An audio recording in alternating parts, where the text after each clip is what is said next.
Toledo School for the Arts' Bobby Baranek and Wes Parker profess their love as Shakespeare's most famous couple. It's soft, the light through yonder window breaks. It's the east, and Juliet is the sun. Arise, fair sun, and kill thy envious moon. It's already sick and pale with grief. That thou, her maid, art far more fair than she. Be not her maid, since she's envious. Vestal ivory is but sick and green, and none but fools do wear. Cast it off! It is my lady, oh, it is my love, that she knew she were. She speaks, yet she says nothing. What of that?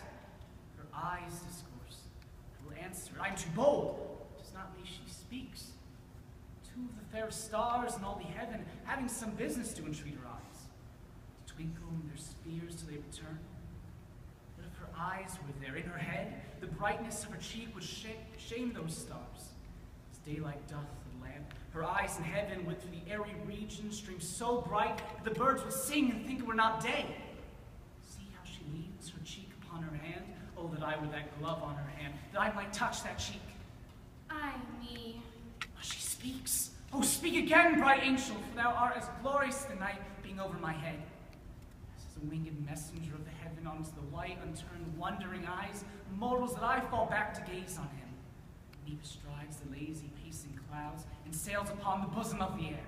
Oh, Romeo, Romeo, wherefore art thou Romeo? Deny thy father, and refuse thy name. Or if thou wilt not, be but sworn my love, and I'll no longer be a Capulet. Shall I hear more? Shall I speak of this? 'Tis but thy name that is my enemy. Thou art thyself, though not a Montague. What's Montague?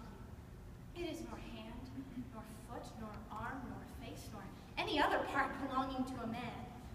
Oh, be some other name. What's in a name? That which we call a rose by any other name would smell as sweet. So Romeo would, were he not Romeo called, retain that dear perfection which he owes without that title. Romeo, doff thy name, and for that name which is no part of me, take all myself.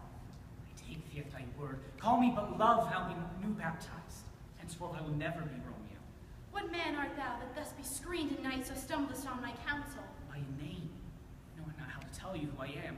My name, dearest saint, is hateful to myself, because the enemy of thine. Had I written, I would tear the word. My ears have not yet drunk 100 words of that tongue's utterance, but I know the sound.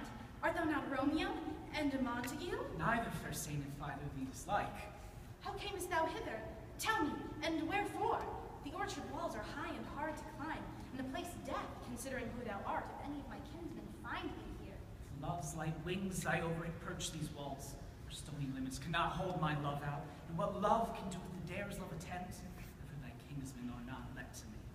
If they do see thee, they will murder thee. Alack, there lies more peril in thine eyes than 20 swords. Thou but sweet, I am proof against their enmity. I would not for the world they saw thee here. I have night's cloak to hide me from their sight. But thou love me, let them find me here. My love were better ended by their hate than death prolonged wanting of thy love. By whose directions foundst thou out this place? By love, who first did prompt me to inquire. He led me to the council and let my eyes. No pilot, and yet were there as far as the vast shores wash the far sea, were adventured for such merchandise. Thou knowest the mask of night is on my face, else would a maiden blush me paint my cheek for that which thou hast heard me speak tonight. Fain would I dwell on form, fain deny what I have spoke, but farewell compliment. Dost thou love me?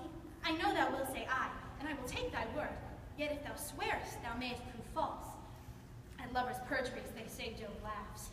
Oh, gentle Romeo, if thou dost love me, pronounce it faithfully, or if thou thinkst I am too quickly won, I'll frown and be perverse and say thee nay, so thou wilt woo. But else not for the world. In truth, fair Montague, I am too fond, and therefore thou mayst think my behavior light. But trust me, gentlemen, I'll prove more true than those that have more cunning to be strange. I should have been more strange, I must confess, but that thou overheardst ere I was ware my true love's passion. Therefore, pardon me, and not repute these yieldings to light love, which the dark night hath so discovered. Lady, by yonder blessed moon, I swear, that tips the silver of all these fruit-trop trees. Oh, swear not by the moon, then constant moon, that monthly changes in her circled orb, lest that thy love prove likewise variable. But what shall I swear by? Do not swear at all, or, if thou wilt, swear by thy gracious self, which is the God of my idolatry, and I'll believe thee. My heart's dear love. Well, do not swear. Although I joy in thee, I have no joy in this contract tonight. It is too rash, too unadvised, too sudden, too like the lightning, which doth cease to be ere one can say it lightens. Sweet, good night. This bud of love by summer's ripening breath may prove a beauteous flower when next we meet. Good night. Good night. As sweet repose and rest come to thy heart as that within my breast. Wilt thou leave me unsatisfied? What satisfaction canst thou have tonight? The exchange of thy love's faithful vow for mine. I gave thee mine before thou didst request it, and yet I would it were to give again. Was thou withdrawn? For what purpose, love? But to be frank and give it thee again. And yet I wish but for the things I have. My bounty is as boundless as the sea. My love is deep. The more I give to thee, the more I have, for both are infinite.